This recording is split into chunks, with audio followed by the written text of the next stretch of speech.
평안하셨습니까? 송재호입니다. 전남 광주에서 군대 생활을 했던 어느 목사님의 얘기입니다. 당시 그는 광주 민주화 운동을 난동으로 오해했고 광주 사람은 다 사기꾼이라고 생각하며 군대 생활을 했다고 합니다. 그 후 군대를 마치고 대학에 복학해서 경북 영주로 MT를 갔는데요. 텐트를 치고 자다가 깨어보니까 텐트는 없어지고 깔고 자던 돗자리만 남아있더라는 겁니다. 그래서 그날부터 한동안 경상도 사람은 다 나쁜 사람이라고 생각했다고 합니다. 그런데 그 후 사회생활을 하면서 사람들과 부대끼다 보니까 전라도 사람이나 경상도 사람이나 다 같은 사람이라는 것을 깨달았다고 합니다.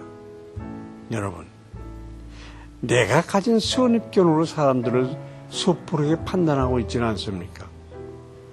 그 사람을 있는 모습 그대로 보기보다 색안경을 끼고 보고 있지는 않는지요.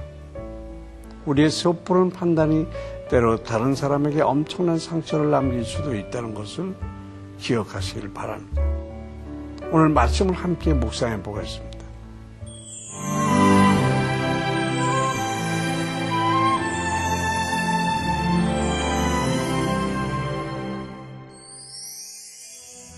오늘 보실 말씀은 사도행전 28장 1절에서 10절까지입니다. 우리가 구조된 후에 안즉 그 섬은 멜리데라 하더라. 비가 오고 날이 참해 원주민들이 우리에게 특별한 동정을 하여 불을 피워 우리를 다 영접하더라. 바울이 나무 한 묶음을 거두어 불에 넣으니 뜨거움으로 말미암아 독사가 나와 그 손을 물고 있는지라. 원주민들이 이 짐승이 그 손에 매달려 있음을 보고 서로 말하되 진실로 이 사람은 살인한 자로다.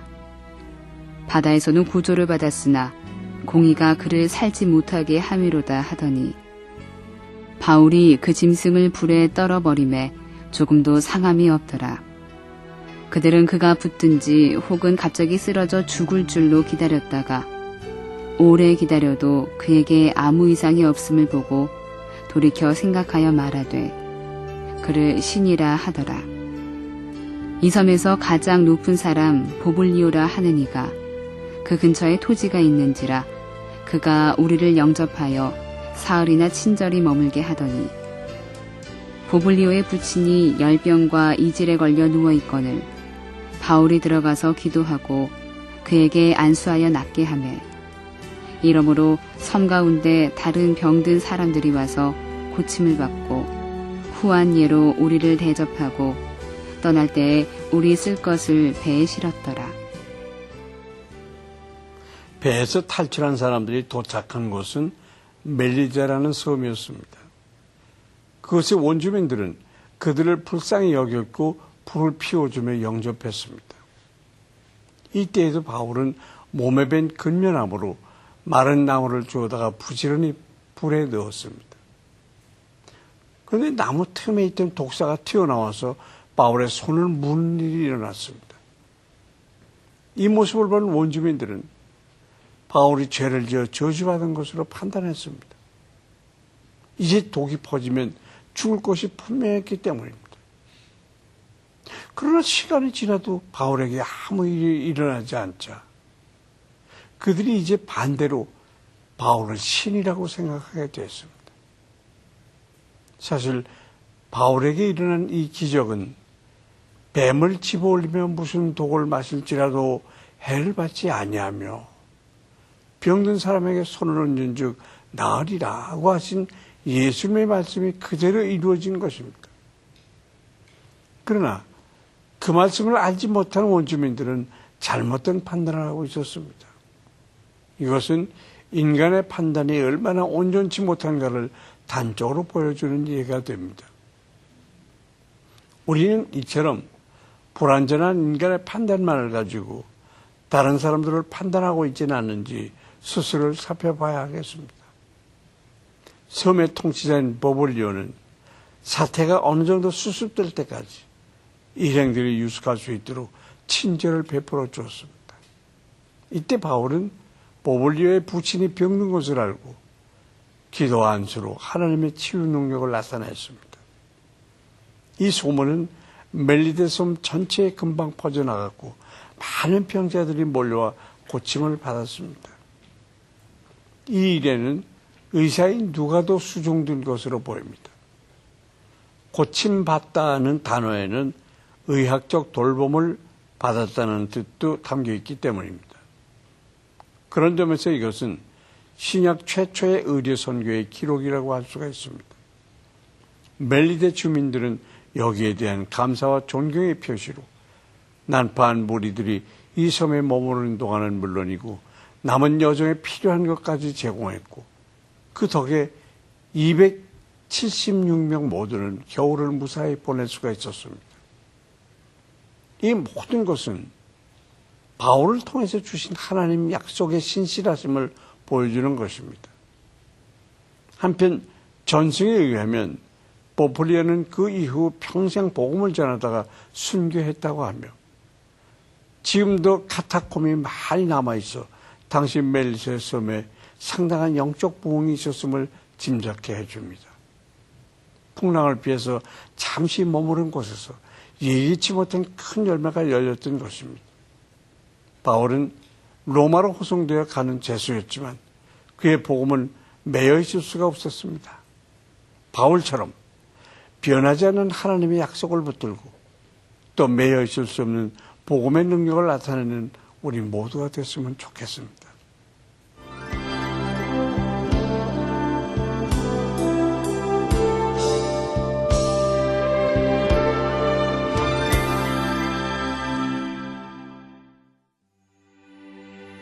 사랑과 은혜가 풍성하신 하나님 아버지, 오늘 주신 말씀을 묵상하면서 지금까지 얼마나 많은 사람들을 섣부르게 판단해 왔는지 돌아봅니다. 그때그때의 기분에 따라, 입장에 따라 또한 한정된 지식에 의해서 남을 판단하고 괴롭게 한 것을 회개합니다. 우리가 이제는 누군가를 판단하는 자리에 서는 것이 아니라 섬기고 사랑하는 자리에 서도록 인도하여 주시옵소서. 아무런 편견 없이 우리를 사랑해 주신 주님께 감사드리며 예수 그리스도의 이름으로 기도합니다. 아멘.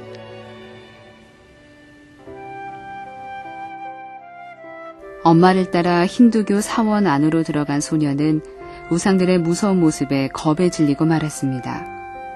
우상들이 무서워 기도하지 않는 딸에게 엄마는 내가 그렇게 하면 신이 화가 나서 우리에게 불행이 닥친단다. 이렇게 얘기하며 꾸짖었습니다.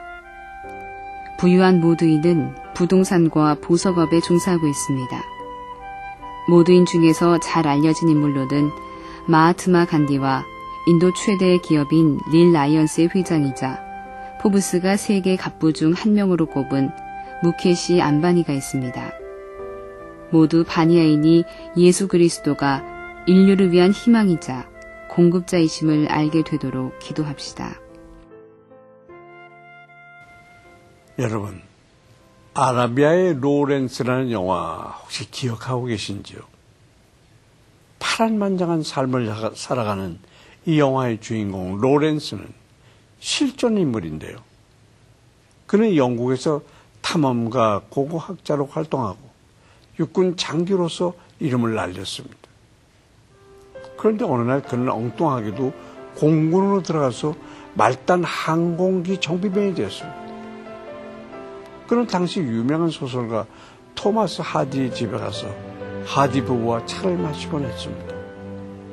어느 날 오후 차 마시는 자리에 시장 부인이 합석하게 됐습니다. 이때 부인은 일기 졸병이 한자리에 앉아서 차를 마시는 것에 기분이 몹시 상했습니다. 그녀는 이 졸병이 유명한 탐험가 로렌스라고는 상상도 하지 못했을 것입니다. 그래서 하디 부인에게 프랑스어로 이렇게 말했습니다. 나는 일생 동안 하찮은 졸병과 함께 앉아서 차를 마셔본 적이 없네요. 잠시 깊은 침묵이 흐르고 난 뒤 로렌스가 말했습니다. 죄송합니다만 하디 부인은 프랑스어를 알아듣지 못합니다. 제가 통역을 해드릴까요? 이 말을 듣고 시장 부인은 기절할 듯이 놀라고 말았습니다. 잘 알지 못한 채 겉만 보고 판단하는 것은 매우 위험한 행동입니다. 주님은 우리를 판단과 정죄에서 자유케 해주셨습니다. 우리는 사랑 안에 머무르는 행복한 사람들입니다. 오늘 하루를 살아가시면서 판단하기보다는 사랑하는 행복 바이러스를 팍팍 전하는 여러분 되시길 바랍니다. 송재일 퀴즈 동행 오늘 여기서 마치겠습니다. 감사합니다.